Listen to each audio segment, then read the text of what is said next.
If your team got guaranteed money, tell them call me. Whoop. Make me say, my. I done been around the world. Yeah, I was made for this. Player Performance with J.A. Cavalier.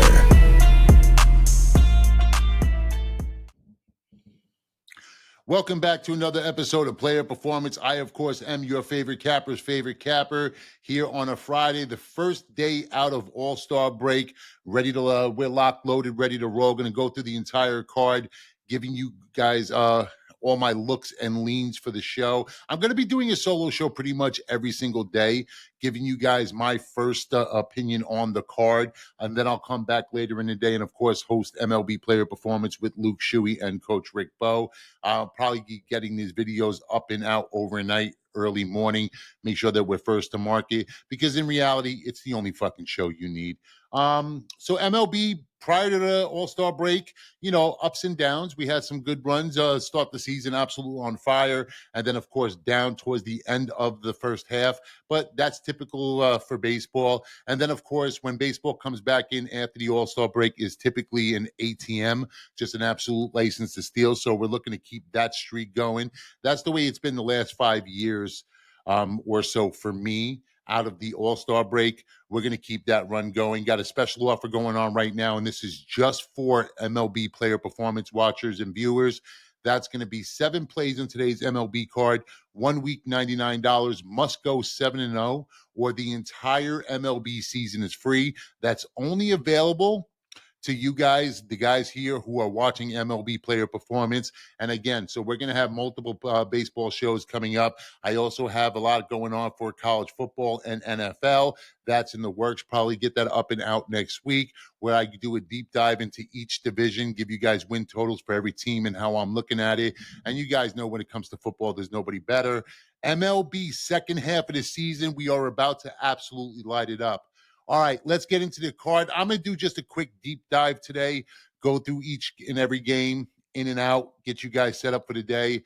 And the first game up, obviously, we're going to bypass the first early game. We're going to go right into the Chicago White Sox and the Pittsburgh Pirates.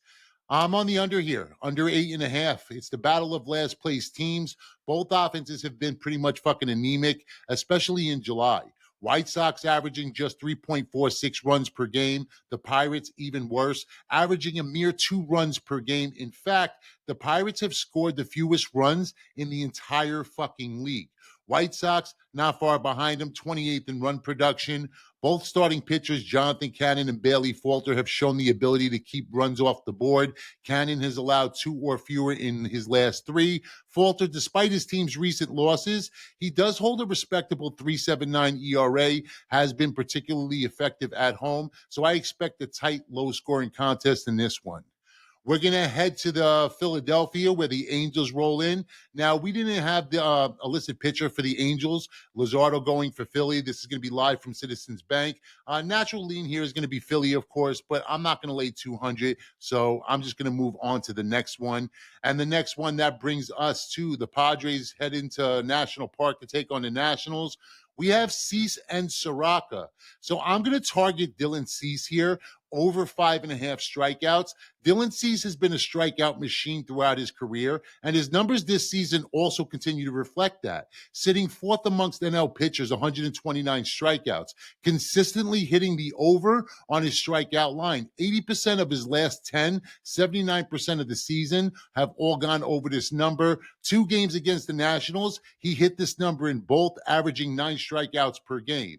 Now we're going to head to the 51st state. That's Rogers Center. The Giants rolling in to take on the Blue Jays. We have Verlander and Bassett. Not in love with the idea of backing Bassett here. However, I for damn sure can't back Verlander. And I want no part of the Giants on the road, so it's okay. Give me the Jays. Give me the American East leading Blue Jays. It does pay me to say that, but the Jays have been absolutely on fire, and they host the best home record in the AL, 32-16. They won 13 of their last 17 headed into the All-Star break, averaging close to 5 runs per game, second in the league in batting average, and they don't swing and miss. They strike out the least in all of Major League. Bassett, not my favorite option, but he has been very effective at home, a 2.81 ERA. Give me the Jays at a fair price. Now we're heading over to Queens to take on Burnsy's New York Mets. We have, I still call it fucking Shea Stadium. It's crazy. Reds come to town to take on the Metros. Lodolo and Minaya. I actually like two pitching props here. Manaya's strikeouts over 5.5 against the free-swinging, undisciplined Reds lineup.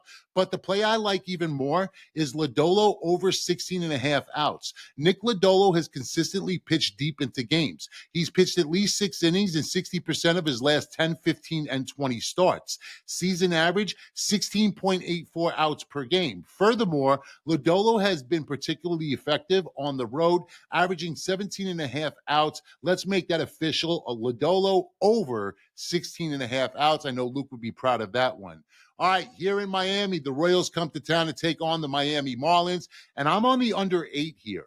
First, we back the Marlins on the fucking road. We don't back them at Lone Depot. They average 4.29 per game, but that drops to 3.64 at home. So I don't see the Marlins touching Lugo. If it is Lugo, it wasn't official when I last looked, but I think it's going to be Lugo. I also think that Sandy's able to deal here.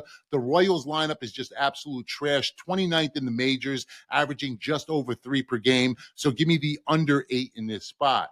And then, of course, that's right, the best bet for the show. I'm just giving it to you right here. We have the Athletics and Guardians, JP Sears and Sassoni. I'm getting the Guardians here at a sales price. Guardians have owned the A's more so in Cleveland, winning 9 of the last 10. They went into the break with momentum. They swept the Astros and then took 2 of 3 from the Chicago White Sox. I get it was just the White Sox, but still they took 2 of 3 from them. Slade Ciccone has been effective, 4-4 with a 3.44 ERA, a 1.27 whip, so he's not allowing a ton of traffic on the base pads, but in his last 5 starts, 3-1 with a 2.73 ERA. He has also pitched really well against this Athletics team. He's 1-0 with a 2.45 ERA in 2 outings, including a 7-inning shutout earlier this season. JP Sears, on the other hand, 7-7 with a 4.79 ERA, 0-3 against the Guardians, 5.48 ERA. Athletics bullpen also ranks 29th, 5.50 ERA. It's simple. Give me the Guardians, money line. Now we have my New York Yankees heading to Atlanta to take on the Braves. The Braves, of course, just hosted the All-Star game. Now they're going to host the Max Fried revenge game. I believe it's going to be Max. I don't care who it is. Right now, it's just fade the Braves until it no longer pays. Their numbers against lefties are fucking awful. 231 batting average, 9th worst OPS, 657. And Spencer Strider has not been very much like Spencer Strider.